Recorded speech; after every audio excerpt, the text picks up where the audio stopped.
The radio broke through the hum of the dive like a thunderclap. Lieutenant Commander Hayes, surface immediately. Family emergency. 2 words that made my lungs seize. I kicked up hard, cutting every protocol, ripping through the water until I broke the surface, coughing and gasping in full combat gear.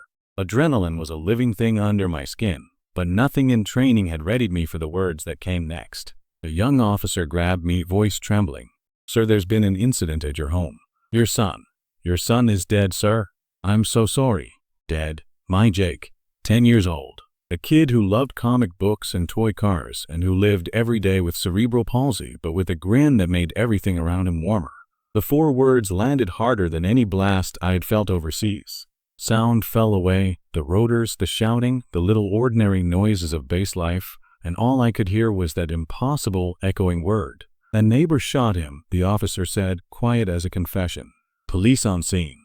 3 minutes later, I was on a transport helicopter, still dripping, boots leaving wet tracks on the floor.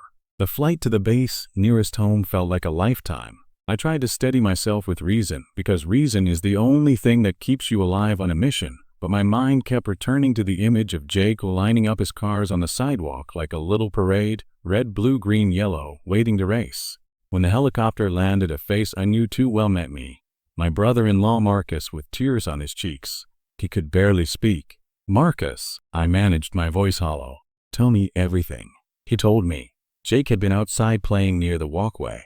Rebecca was inside making lunch, checking on him between stirs like she always did. Patricia Holloway, the HOA president, had come over with a tape measure and a camera to document what she said was an overgrown lawn, 3.5 inches when the rule allowed 3.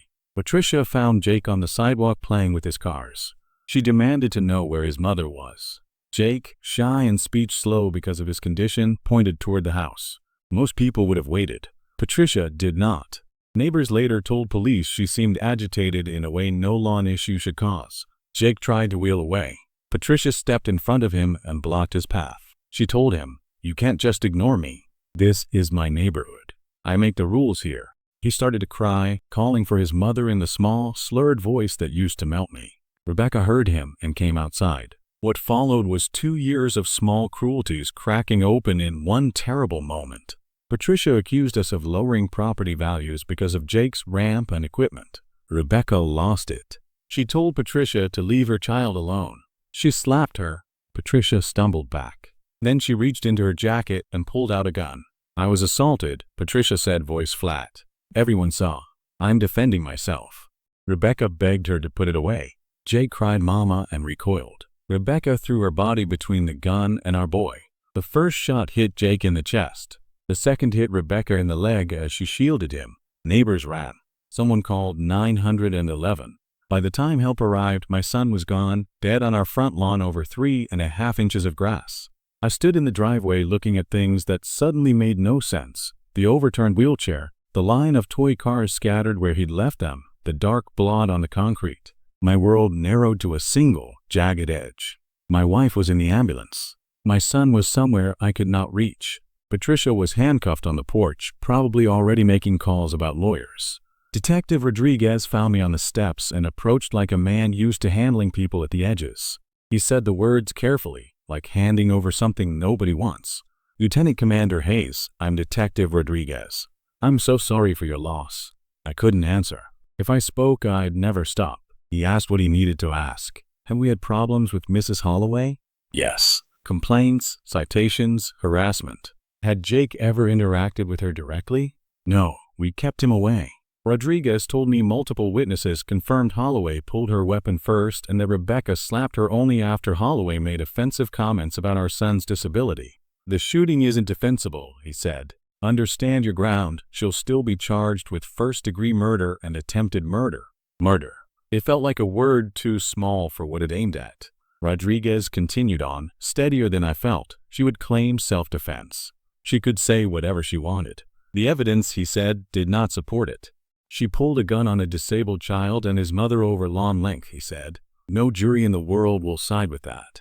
I wanted to believe him with everything that remained of me. I wanted the system to work, to take the facts and do the right thing. But I'd seen enough to know how fragile justice can be, how narratives can be bent by good lawyers and sympathetic faces. Holloway had been HOA president a long time. She knew the right people. She had influence. I asked for one thing only, to see Rebecca. They drove me to the hospital. She looked like someone emptied of color. Her leg in a cast, eyes raw. When she saw me, she let go in a way I'd never seen before, sobs tearing out of her, words collapsing into gasps. I tried Marcus, I tried to get to him, I couldn't save him. I held her while she broke. I had to be the strong one because someone had to hold what remained of our family together. The doctor sedated her later so she could sleep without the panic. I sat by the bedside holding her hand, staring at nothing. The image of Jake's small white casket covered in superheroes kept pushing into my head. Who was I if I could not protect my son? 3 days later, we buried him. My SEAL team stood in dress uniform as an honor guard. The service was a blur. The one thing I remember with a hollow clarity was that tiny box sliding into the ground. The idea that heroes win was a story we told children. The truth that day was simply unbearable grief and the promise of a system that might or might not deliver justice. 2 days after the funeral, Patricia's lawyer was on TV calling her a pillar of the community who'd been viciously assaulted. He framed her as the victim. He downplayed Jake as a tragic side note. I watched the words and felt my stomach drop. My commanding officer called that night. He told me to trust the process that I had relied on in war.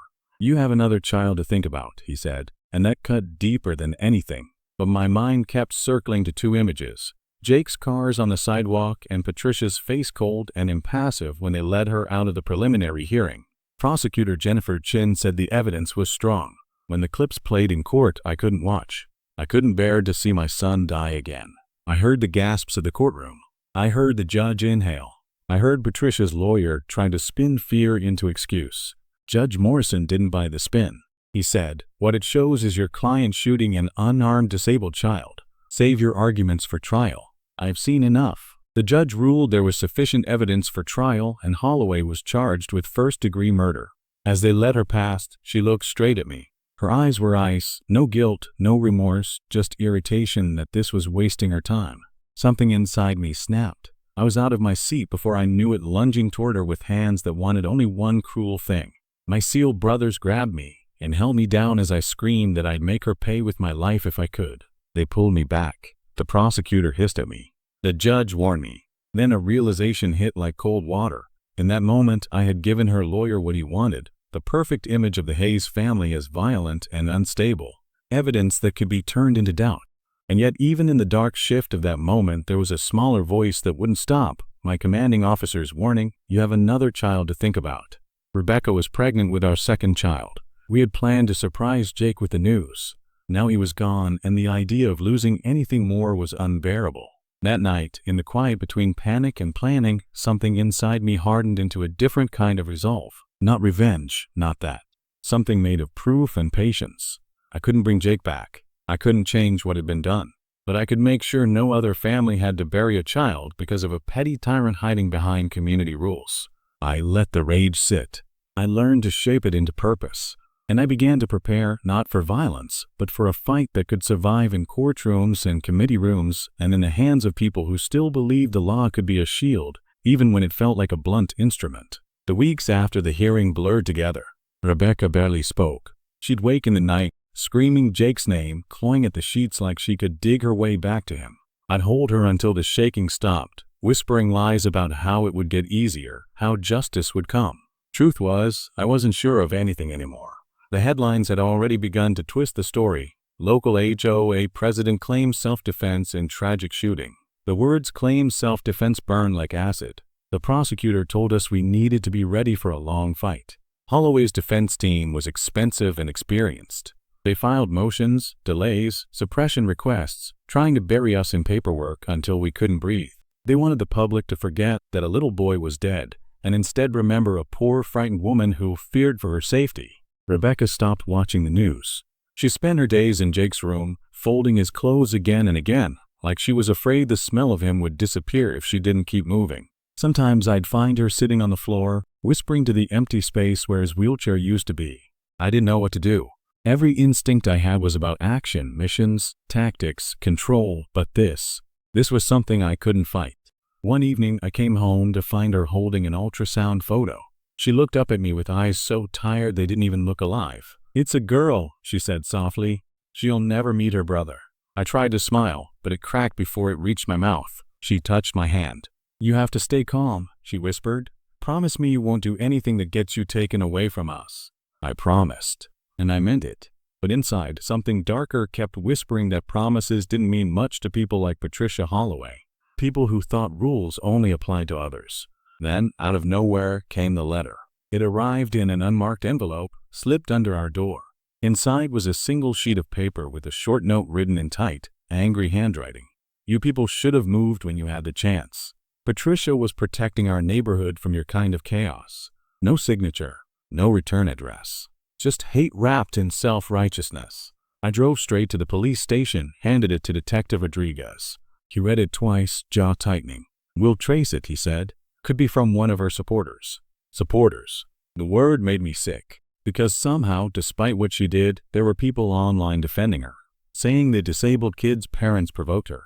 Saying, we don't know what really happened. That's when I realized the battle wasn't just in court. It was for the story itself. I began keeping records of everything. Every comment, every post, every name of a local who spoke up for her. I wasn't going to let them rewrite what happened. I owed Jake that much. When the trial date was finally set, Rebecca was 4 months along. She moved slower now, one hand always resting on her stomach. The doctors warned me stress could affect the baby, but how do you tell a mother to relax when she's about to face the woman who killed her son? The morning of the trial, she dressed in black. No makeup, no jewelry, just a simple dress and the look of someone holding herself together with sheer will. As we entered the courthouse, cameras flashed. Reporters shouted questions. I shielded her with my arm and kept walking, my jaw clenched so hard it hurt. Inside, the air was thick with whispers. Patricia sat at the defense table in a conservative blue suit, her hair perfectly styled, hands folded neatly on a stack of papers. She looked harmless, like someone's sweet old neighbor. If you didn't know better, you'd never guess she had pointed a gun at a child. The prosecution started strong. They played the video footage, the 911 calls, the eyewitness statements. They showed the jury pictures of Jake, smiling, full of life. Some of them cried. So did I. But then the defense took over, and everything changed. They brought in character witnesses who painted Patricia as a devoted community servant. They called a psychologist who said she had anxiety and genuinely feared for her life. Then they went after Rebecca, dug up her medical records, antidepressants, therapy notes. They called her unstable. They couldn't use Jake's records directly, but they still found a way to talk about the stress of raising a disabled child. I sat there watching the jury's faces, feeling the ground tilt beneath me. Some looked sympathetic, others confused. Patricia's lawyer was good, too good. He wasn't trying to prove innocence. He was planting seeds of doubt, and those seeds were starting to grow. When Rebecca finally took the stand, her hands trembled so hard she could barely hold the microphone. The defense lawyer smiled like a man who already knew the ending. MRS. Hayes, he said softly, isn't it true that you've been under tremendous emotional strain since your son's diagnosis? Rebecca looked at him, then at the jury. Every parent feels strain, she said, her voice shaking. But that doesn't make me violent. It doesn't make me dangerous. It makes me human. He leaned in. And when Mrs. Holloway approached your property that day, you became angry, didn't you? She swallowed. I became protective, she said, because she was threatening my child. By measuring your lawn? He said, feigning disbelief. Rebecca's voice broke. She pointed a gun at my son. The courtroom erupted. The judge called for order, but the damage was done. I could see what the defense was doing. They wanted to make her emotional, unstable, untrustworthy. Every tear that fell was ammunition. When she stepped down, I wanted to rush to her, but the bailiff stopped me. She walked past me without a word, eyes hollow, tears tracking down her face. I reached out, but she didn't see me. She just kept walking.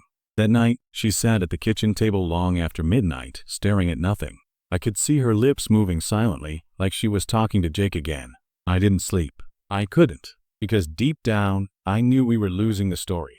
The verdict hit like a punch I never saw coming. The jury filed in without meeting our eyes. That silence told me everything. Not guilty on first-degree murder.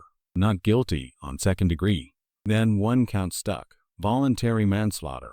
Not murder. Not justice. Just an ugly word that made it sound like Jake's death was a tragic accident instead of what it was. Patricia sobbed and hugged her lawyer. 17 minutes of news footage became 7 years of prison at best. 7 years for taking my boy. I didn't stay for the rest. I walked out of that courthouse hollowed out, got in my car, and drove until the road ended at the cemetery. Standing over Jake's small white coffin, covered in comic book heroes, I said the only thing I could think to say. I'm sorry. I failed you. I sat on the grass until the sun went down and the cold wrapped around me. Everything felt quiet and wrong. 7 years. 7 years, and then she'd be free, back to her measuring tape and meetings, while Jake stayed in the ground. Anger burned in me like a living thing. I pictured 1,000 ways to make her pay. The images were ugly and precise, my training lending unwanted clarity to the worst of my thoughts. For a long, terrible moment, the idea of taking matters into my own hands felt like the only honest answer. But then the image of Rebecca came forward, broken already, carrying our second child inside her. If I crossed that line, I'd trade one grief for another. Our baby would grow up without a father. Rebecca would lose me too. Jake would not have wanted that. Something shifted there in the dark. Not forgiveness. Not even peace. A colder, steadier resolve. I could not bring Jake back. I could not make the verdict disappear. But I could try to bend the world so it wouldn't swallow another family the way it swallowed ours. So I channeled the rage into work. Over the next months, I built a small foundation in Jake's name. I wrote op-eds, met with lawmakers, testified before committees. I told the story again and again about petty power, unchecked authority, how a neighborhood committee had become a weapon. It was exhausting and it was small, and it was the only thing that stopped the dark from pulling me under. Change came slow, messy, and imperfect. 3 states passed reforms inspired by what happened to us. Limits on HOA enforcement powers, background checks for board members, oversight panels, real penalties for harassment. It wasn't justice for Jake. It wasn't enough to bring him back. But it meant fewer families would have to go through what we did. In March, Rebecca gave birth to our second son. We named him Jake because that's what she wanted. He had the same dark, curious eyes and a soft mouth that reminded me of our first boy. Sometimes I catch Rebecca standing in the doorway of the old bedroom, hand to her mouth, quiet tears falling. The grief never leaves. You learn to carry it. Patricia served 4 years before she died in custody. I didn't go to her funeral. There was nothing left to say. What mattered was that we survived the worst of it and turned a nightmare into something that could help others. I hope, in some small way, Jake knows we never stopped fighting for him. The system failed us that day, but love and stubbornness kept us standing. When the courtroom finally emptied that day, I stayed seated long after everyone else had left. The sound of chairs scraping the floor echoed in my ears like distant thunder. Rebecca had gone home with one of the base wives. She could barely stand, and I didn't have the strength to move. The walls of that courtroom felt smaller every minute, like they were closing in on me. Patricia's words kept replaying in my mind, how she said she was terrified, how she cried and trembled and pretended to be the victim. The same woman who stood over my dying son had somehow convinced strangers that she deserved their sympathy. The next few days were a blur of waiting. Each morning, we'd drive to the courthouse, sit through endless hours of arguments, and then go home to silence. Rebecca barely spoke. I didn't blame her. Every word felt like dust in my mouth. My SEAL training had taught me to survive anything, to adapt, overcome, keep moving, but this was different. There's no battlefield training for watching justice slip through your fingers. On the 3rd day, the prosecution rested. The jury looked tired, confused, overwhelmed by the endless talking. Patricia's lawyer had done what he needed to. He didn't have to make her innocent. He just had to make the truth blurry. And he had done it perfectly. When the judge read the instructions to the jury, I felt my heart pounding like a war drum. Rebecca squeezed my hand, her knuckles white. "Whatever happens," she whispered, "we'll get through it." I wanted to believe that. But when the jury left the room to deliberate, I could see it in their faces. They didn't see a monster on trial. They saw an old woman who made a mistake. We waited. 1 day passed. Then 2. By the 3rd day, I stopped sleeping. I just sat in the hallway, staring at the door that would decide everything. The prosecutor told us to stay hopeful, but her eyes said something else. She'd seen juries like this before. They wanted peace, not justice. When the verdict finally came, the air in the courtroom felt heavy, like the room itself knew what was about to happen. The jury filed in, eyes down, not looking at us. My chest tightened. I already knew.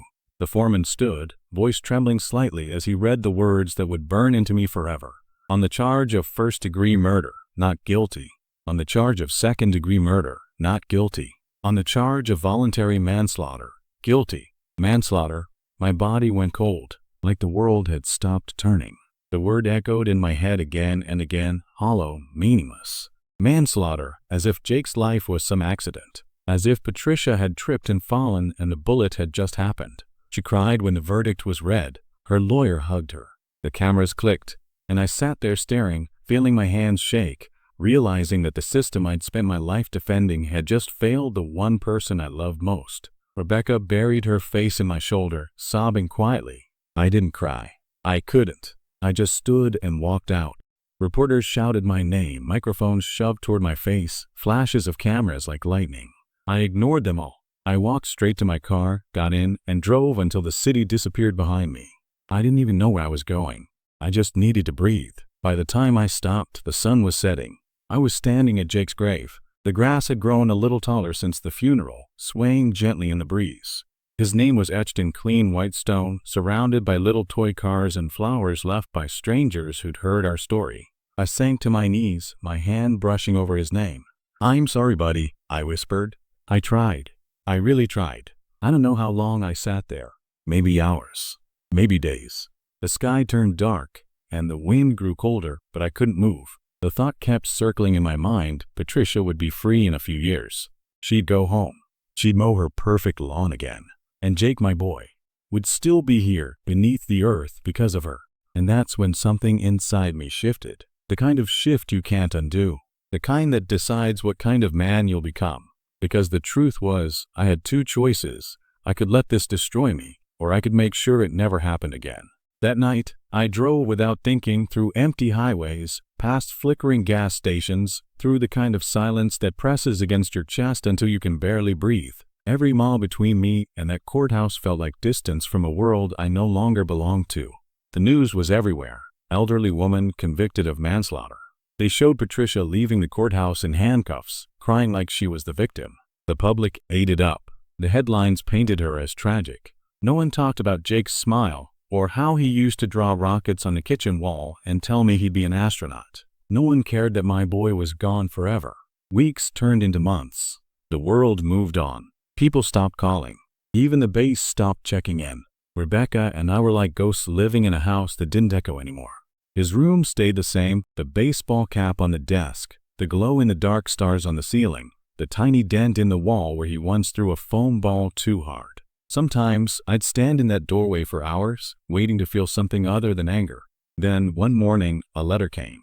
It was from Patricia. I remember the smell of the paper, cheap perfume, like the kind old women wear when they want to feel younger. The handwriting was neat, practiced. She said she was sorry for my loss. She said Jake's death was a tragedy. She even said she hoped we could both find peace. I tore it in half, then into quarters, then again, until it was dust in my hands. That was the day I realized peace wasn't coming. Not from her. Not from anyone. Years passed. Patricia served her sentence. 3 years and 8 months. That's what Jake's life was worth to the state, 3 years and 8 months. She walked out of prison thinner, older, but free. The cameras were there again. Some smiled at her. Some pitied her. No one mentioned my son's name. But what no one knew was that I was there too. I stood across the street, hands buried in my jacket pockets, watching her step out. The world thought I'd moved on. But grief doesn't move, it waits. It watches. It changes shape. And in that moment, as Patricia took her first breath of free air, I felt something cold settle in my chest. I didn't say a word, didn't shout, didn't move. Just watched her get into a car and disappear into traffic. And for the first time in years, I didn't feel helpless. I felt clear. People like to talk about closure. They say it's about forgiveness, about healing, but they're wrong. Closure isn't peace. It's knowing the person who broke your world can never hurt anyone again. A few weeks later, I visited Jake's grave again. The air was still, the sky painted orange like it used to be when we'd play catch after dinner. I knelt down, placed a new flag beside his headstone, and whispered, "It's done, buddy." The wind picked up, rustling through the trees, like the world itself exhaled. For the first time in a long time, I felt something close to peace. Not because justice had been served, but because I made sure it finally was. And as I walked back to my car, I realized something I hadn't before. Jake's story wasn't about loss. It was about how far a father will go when the system forgets what a life is worth. Because when the world fails you sometimes, you have to write your own ending.